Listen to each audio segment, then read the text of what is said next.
Olá, meus queridos paroquianos virtuais, sejam muito bem-vindos à nossa aula de catecismo de hoje.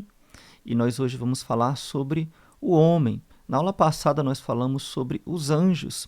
E caso você seja novo aqui no canal, eu tenho um curso de catecismo que eu estou dando todas as segundas-feiras, uma aula de catecismo para todos vocês que querem aprofundar a sua fé, aprofundar os conhecimentos da nossa Santa Igreja. Lembrando que ninguém ama o que não conhece. E quanto mais eu conheço, mais eu amo. Então, se eu quero crescer no meu amor a Deus, no meu amor à igreja, eu preciso conhecer melhor a doutrina da igreja, os ensinamentos de nosso Senhor Jesus Cristo. Então, peço que você se inscreva no nosso canal, que você veja a nossa playlist do catecismo, tá bom? Então, vamos lá. Hoje nós vamos falar sobre o homem e a primeira pergunta que nós devemos responder é: o que é o homem? Né? Talvez a gente pense que essa seja uma resposta muito simples. O homem é uma pessoa, né? A gente está aí, mas o que é ele, né? Então vamos lá. A primeira coisa que o catecismo nos ensina é que o homem é a criatura mais nobre que Deus colocou na Terra, no universo. Todas as coisas foram feitas por Deus. Deus é o criador de todas as coisas. Porém, o homem é aquela criatura que Deus quis por si mesma. Deus criou todas as coisas para o homem e Deus quis o homem por ele mesmo. Então, o homem é a mais nobre de todas as criaturas, porque ele é feito à imagem e semelhança de Deus. Isso é importante no mundo de hoje, eu gostaria de ressaltar, frisar isso, porque nós vemos no mundo de hoje, nas ideologias, nos pensamentos não cristãos em que nós estamos convivendo atualmente, uma ideia de que nós somos iguais às outras criaturas, comparando, por exemplo, os animais aos seres humanos, humanizando, dando um aspecto humano demais aos animais. Cuidado com isso. Os animais são criaturas inferiores a nós, assim como as plantas são criaturas inferiores aos animais e assim por diante. Então existe uma hierarquia na criação divina e nós estamos no topo, nós somos imagem e semelhança de Deus. Eu não posso me comparar a um cachorro, a uma vaca, a um gato. Embora nós tenhamos afeição por aqueles animais que nós chamamos de estimação, ou seja, eu estimo, eu tenho um certo carinho por alguns animais que convivem conosco, e isso não é pecado, a gente ter animais de estimação, a gente ter os famosos pets, né, por exemplo, mas devemos considerar que há uma distância tremenda entre mim e ele. Eu não sou pai ou mãe de pet. Isso não existe, cuidado. Então isso faz parte da mentalidade que quer diminuir o homem. Seja uma mentalidade panteísta, ou seja, tudo é Deus, ou essa mentalidade mesmo que quer desumanizar o homem, né? Tornar o homem como uma coisa qualquer. No fundo, querem negar a nossa imagem e semelhança de Deus. Então, que fique bem claro isso. Nós somos as criaturas mais perfeitas que Deus criou. Criaturas materiais mais perfeitas que Deus criou, onde Deus chamou a uma maior dignidade. Então, o homem, ele é, vai dizer o catecismo, uma criatura racional, inteligente, capaz de raciocinar. E ele é composto de alma e corpo. Então, vamos lá. O que é a alma do homem? O que é o corpo? O corpo é aquilo que nós vemos. A alma do homem, o corpo é material, nós vemos e tocamos, e a alma do homem é espiritual. Nós não podemos ver e não podemos tocar. São Pio X vai falar o seguinte: a alma é a parte mais nobre do homem, porque é substância espiritual, dotada de inteligência e vontade, capaz de conhecer a Deus e de o possuir eternamente. Então, por que a alma do homem é a parte do homem mais importante? Porque ela possui inteligência e vontade, é capaz de conhecer e amar a Deus eternamente.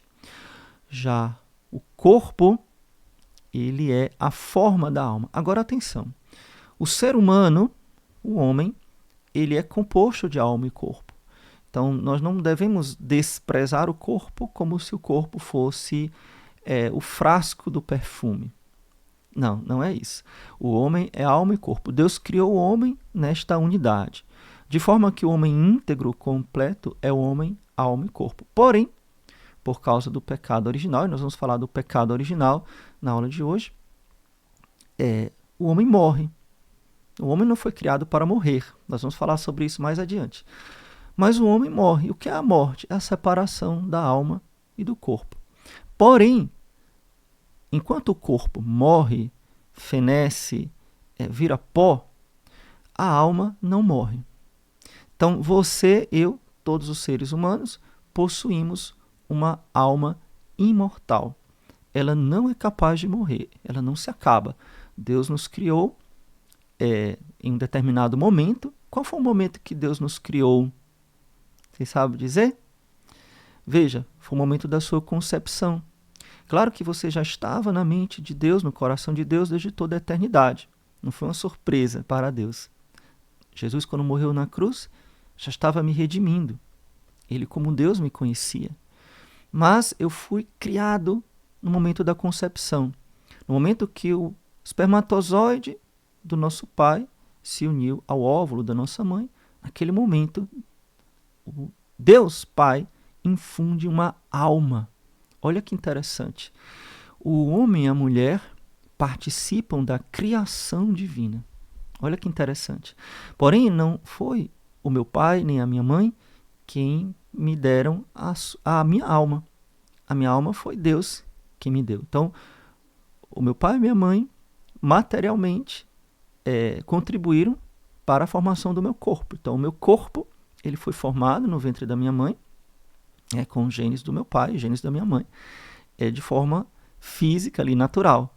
Porém, desde o momento da concepção, e isso é muito importante, desde o momento da união do espermatozoide com o óvulo, daquele momento ali, eu já existia, porque Deus me criou naquele instante.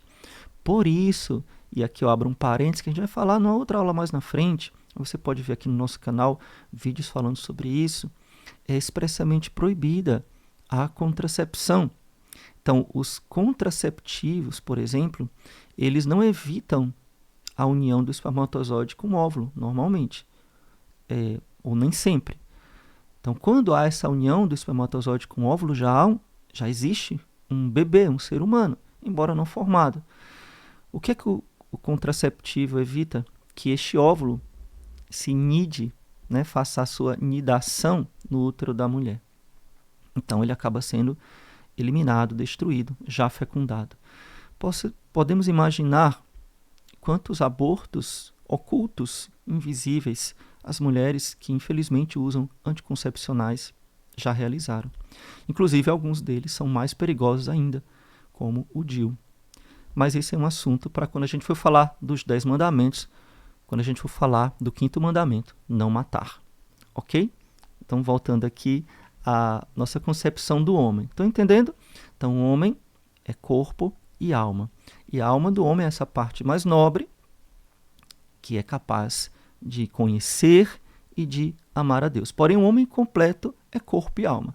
A morte é a separação da alma e do corpo, enquanto o corpo se desfaz, mas a alma não acaba.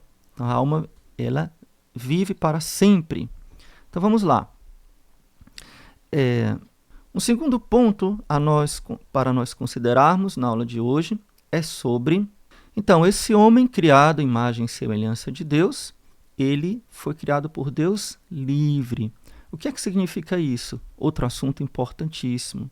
Significa que o homem é livre em suas ações. Ele tem o poder de decidir entre fazer ou não fazer uma ação, entre agir e se omitir. Essa liberdade é chamada de livre-arbítrio. Então, Deus criou o homem à sua imagem e semelhança e concedeu-lhe também a liberdade. Nós não somos fantoches. Se Deus pudesse nos manipular como se a gente fosse um bonequinho, um fantoche, nós não seríamos filhos, não seríamos livres, não seríamos a sua imagem e semelhança. Então, nós podemos decidir entre fazer ou não fazer uma ação, entre roubar ou não roubar, entre pecar contra a castidade ou permanecer puro, entre mentir e não mentir. Então, diante de nós estão as opções, e somos nós que temos a liberdade de escolher, o livre-arbítrio de escolher. Na verdade, essas escolhas, mais profundamente falando, Santo Agostinho vai falar sobre isso, são escolhas entre a liberdade, que é o bem, e a escravidão, que é o mal. Então, o pecado é a escolha do mal, e ele nos escraviza, nos aprisiona. E a liberdade é a escolha do bem. Então, nós seremos mais livres e completamente livres se escolhermos o bem. Entendido? Então, resumindo, por que nós dizemos que o homem foi criado à imagem e semelhança de Deus? Vamos ver o que diz São Pio X. Diz-se que o homem foi criado à imagem e semelhança de Deus porque a alma humana é espiritual e racional, ou seja, é espírito, é racional, livre na sua ação. Então, nós somos livres para agir. E somos capazes de conhecer e amar a Deus e gozar da presença de Deus eternamente. Perfeições que refletem em nós um raio da infinita grandeza de Deus. Veja que esta perfeição só está em nós. Então, só o homem pode conhecer a Deus. Veja, os animais, as outras criaturas, não sabem que existe um Deus e nunca saberão. Não são racionais, não podem raciocinar. Então, não têm a liberdade, agem por instinto. Bom, nós já falamos aqui algumas vezes a palavra pecado, né? Condição de pecadores, né? Nós podemos escolher entre o bem e o mal. Então, como é que Deus criou o homem? Será que Deus criou o homem assim, com sofrimento, né? Com a capacidade ou com a possibilidade óbvia, né? De morrer? Todos nós vamos morrer. Foi assim que Deus nos fez? Deus nos fez pecadores? Não. Como é que Deus fez o homem? Como é que Deus criou Adão e Eva? Então, Adão e Eva, o primeiro casal, foram criados por Deus em inocência, completamente puros, sem pecado. Deus não criou o homem pecador. Vamos lá. Esse estado de inocência, chamado também estado de graça, o homem era cheio da graça de Deus. Ele também dava ao homem alguns dons que nós perdemos depois do pecado original. Esses dons que Deus criou e deu a Adão e Eva deveriam ser transmitidos. Nós deveríamos herdar os mesmos dons que Adão e Eva tinham, que eram os nossos primeiros pais. Então, quais seriam esses dons? Preste atenção que é bem interessante. Primeiro, a graça santificante. Então, os filhos de Adão e Eva, até nós, deveríamos ser todos santos, sem pecado, totalmente inocentes. Então, herdaríamos isso se não fosse o pecado deles, né? Também a integridade, isto é, a perfeição, a perfeita sugestão dos sentidos à razão. Veja que, às vezes, a gente quer uma coisa, mas nós sentimos outra coisa. Por exemplo, eu quero amar, mas eu odeio, eu tenho raiva. Eu quero ter paz, mas eu sou intranquilo. Eu quero ser feliz, mas eu sou triste. Então, os nossos sentidos, eles não obedecem à razão. Você vê que você tem que lutar contra o pecado. Você tem que lutar contra as suas paixões. Existe uma rebelião das suas paixões com a sua razão. Racionalmente, você quer uma coisa, mas existe uma força interior que lhe leva para o lado contrário. Isso não existia. Adão e Eva deveriam transmitir isso, uma perfeição, né, entre os seus sentidos e a sua razão. Um outro dom seria a imortalidade. Então, Deus criou Adão e Eva para não morrerem. Isso mesmo. Então, Adão e Eva foram criados para não morrerem. Então, eles não morreriam. O que é que aconteceria? Qual era o plano de Deus? Bom, o paraíso era na terra. Então, depois do final da vida deles, depois de uma vida que Deus determinaria quanto tempo seria, eles iriam para o céu. Então Deus preparou o paraíso para o homem. Então seria esse o fim do homem, viver uma vida na terra e depois ir para o céu. Simples assim, sem nenhum empecilho. Adão e Eva também não sofriam, não havia o sofrimento, não havia dor, não havia doença, não havia o envelhecimento. Então essas características de degeneração que nós temos também são fruto do pecado original. Então o envelhecimento, as rugas, a doença, você perder membros, você adoecer, você sangrar, você sentir dor. Estas coisas não tinham em Adão e Eva. Então o homem não foi feito para isso. Por isso que na ressurreição, a gente vai falar isso mais adiante, nós vamos ressuscitar de forma íntegra, sem as imperfeições, porque tudo isso que nós temos hoje no nosso corpo, a dor, o sofrimento, a velhice, etc., são imperfeições. E nós vamos ressuscitar, para a glória de Deus, sem estas imperfeições. Entendeu? Um outro dom que Adão e Eva tinham era a ciência, o conhecimento, então eram profundamente inteligentes, proporcionado ao seu estado. Então veja, a inteligência de Adão e Eva era incrivelmente superior ao que seria hoje a nossa. Claro, proporcional ao seu estado. O que é que significa? Significa que a inteligência de uma criança seria uma, a de um adulto seria outra. Também significa que a inteligência do homem é diferente da inteligência dos anjos. Bom, isso é um assunto muito profundo para a gente tratar aqui na aula de catecismo, mas para você, basta que você saiba isso.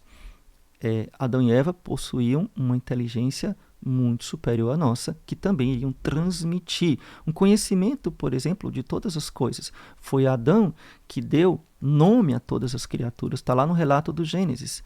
Então, nós podemos supor com muita certeza que Adão possuía um conhecimento da natureza infinitamente superior a de qualquer cientista atual, né?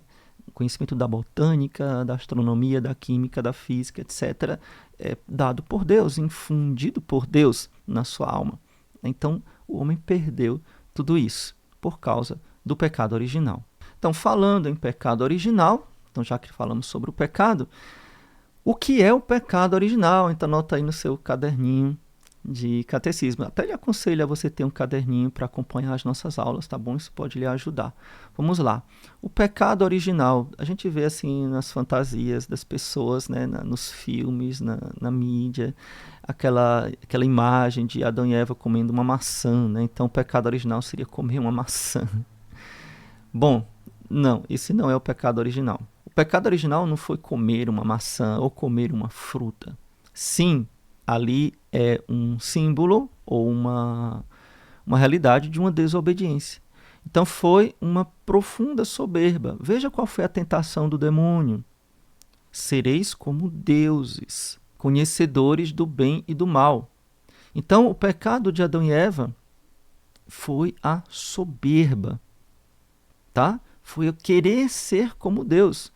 Foi um pecado semelhante ao do próprio Lúcifer, que quis ser Deus e tornou-se o demônio. Então Adão e Eva quiseram também participar deste pecado. Foram tentados e caíram todos os dois neste pecado. Querer ser como Deus, não depender de Deus, ficar independente de Deus pela sua beleza, pela sua inteligência, pelos seus dons. Eles acharam, né, foram enganados pela serpente, caíram, mas conscientemente acharam que sim, poderiam conhecer o bem e o mal, ou seja, ter conhecimento divino, ser independente de Deus por eles mesmos. Então, padre, o senhor falou que Adão e Eva tinham essa inteligência muito superior à nossa, que nós nem podemos imaginar, que eles eram imortais, né, que eles não iriam morrer, não sofriam, etc, etc. Então, isso era devido a eles? Não, isso era um dom gratuito de Deus. Então, Deus quis elevá-los a isso, não é que eles teriam direito por eles mesmos. Então, era um dom, era um presente de Deus que Deus deu ao homem. Por isso, quando o homem se rebelou, quando Deus colocou o homem à prova, né, permitiu que ele fosse tentado e ele livremente se rebelou contra Deus, ele pecou, Deus retirou todos estes dons, todos estes presentes, estas graças que Deus deu ao homem. A graça santificante, o dom da imortalidade, da inteligência infusa, etc, etc, da impassibilidade, etc, etc. Então, o homem perdeu os dons preternaturais. Né? Preternaturais. Né? Veja bem, e aí é que está o pecado original. Às vezes a gente não entende bem o pecado original e a gente precisa entender direitinho. E é simples, né? Eu vou tentar explicar de forma muito simples. O pecado original foi o pecado de Adão e Eva. E você pode dizer, mas eu não pequei, não fui eu que neguei a Deus. Se eu estivesse lá e viesse a serpente e eu dizia, sai para lá, cobra dos infernos, ela quer saber de tu, né? Você diz isso, né? Mas por que você não faz isso agora, né? Quando o demônio vem te tentar, até com coisas muito simples. Veja, o pecado original, ele não é um pecado cometido por mim, mas ele é um pecado herdado, é uma herança. E eu vou explicar, vou lhe dar um exemplo simples, como nós herdamos coisas. Por exemplo, nós herdamos doenças genéticas, né? Nós herdamos características físicas. Então, eu não tenho culpa de ter uma certa doença que eu herdei da minha família, ou de ter uma certa característica física. É uma herança, foi me transmitida. Então, o pecado original, ele transmitiu uma humanidade, um defeito na humanidade, uma marca na humanidade. Então, todos os filhos de Adão, que nós todos somos filhos de Adão, nós possuímos a mesma marca por herança. Né? Por herança, nascemos, somos gerados separados de Deus, sem a graça santificante, sem os dons preternaturais, sem a inocência original, né? Sem a capacidade de não pecar, infelizmente. Então nós herdamos isso. Tem alguma exceção? Sim, tem uma criatura que não nasceu desse jeito, não foi concebida desse jeito. Vocês devem já saber quem é. Maria Santíssima. Então, a Imaculada Conceição, ou seja, foi concebida sem pecado. É isso que significa Imaculada Conceição. E aqui também precisa se explicar, porque a gente pode dizer, como assim? Jesus nem tinha nascido, nem tinha morrido na cruz? Maria não foi salva? Né? Então, há uma confusão aí achando que Nossa Senhora não foi salva, porque ela já foi concebida sem pecado, então ela não precisava ser salva. Não, não é isso que a igreja ensina, tá? Maria Santíssima foi salva. Ela foi salva por antecipação. Em previsão dos méritos infinitos do seu Filho Jesus, ela foi preservada do pecado original. E por que Deus a preservou do pecado original? Porque ela seria a mãe de Deus. Então não poderia haver alguma mancha aquela que seria o receptáculo, né, da divindade. Então, óbvio, a razão nos mostra e a fé nos confirma que Maria Santíssima deveria ser totalmente pura, isenta do pecado original, porque ela seria mãe de Deus. Mas ela foi salva por antecipação, em previsão dos méritos futuros do seu Filho Jesus. Ok? Depois do pecado de Adão, o homem poderia salvar-se? Não, o homem não poderia salvar-se. Veja, existe uma diferença, uma distância infinita entre nós e Deus. No momento que eu me separo de Deus, há um abismo infinito, porque Deus é infinito. Então o homem não é capaz de Deus, por si mesmo, capaz de chegar até Deus. Entende? Existe um símbolo na Bíblia, um acontecimento na Bíblia, que mostra essa incapacidade do homem de salvar-se. E é uma história bem conhecida, chamada a história da Torre de Babel. Vocês conhecem essa história? Então os homens resolveram, por eles mesmos, construir um grande edifício, uma grande torre, com o intuito de chegar a Deus. Né? Então foram fabricando tijolos e construindo uma torre gigante, né? Imensa. Então essa história bíblica mostra esse desejo do homem de chegar até Deus, mas ao mesmo tempo a sua incapacidade. É impossível, assim como é impossível, né? Seria até hoje, no mundo moderno, o conhecimento que a gente tem da ciência, a gente sabe que o homem não pode construir, até hoje não pode construir uma torre que chegue talvez nem nas nuvens, sei lá, quanto mais infinito, né? É impossível, né? Então a gente sabe que é impossível, a gente ri dessa história, como se fosse uma historinha bem absurda, né? Porém, ela mostra, tem um fundo interessante, ela mostra esse desejo do homem de chegar até Deus e, ao mesmo tempo, essa imensa incapacidade. Assim como eu não posso construir uma torre que chegue nem sequer até a Lua, quanto mais atravessar o universo, assim também eu não posso, por minhas próprias forças, chegar até Deus. Por isso, por misericórdia, por pura bondade, Deus prometeu, desde o Gênesis, um Salvador. Porém, inimizade entre ti e a serpente, e a tua descendência. Então veja, aquele versículo do Gênesis já é um anúncio que haveria um Salvador, que haveria a redenção.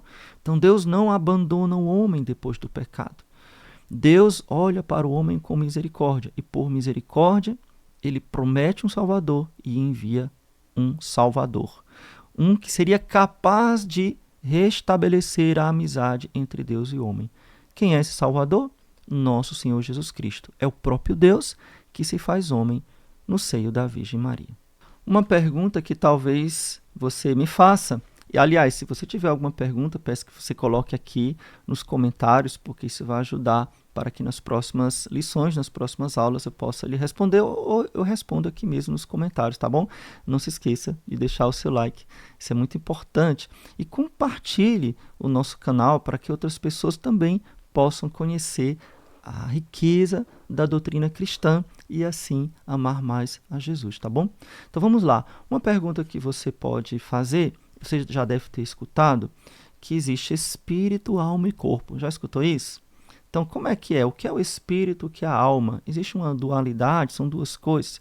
Eu vou mostrar para vocês o que é que ensina o Catecismo da Igreja Católica, no número 367, catecismo aqui amarelinho, tá? A Igreja ensina que esta distinção não introduz a dualidade na alma, ou seja, que elas seriam duas coisas.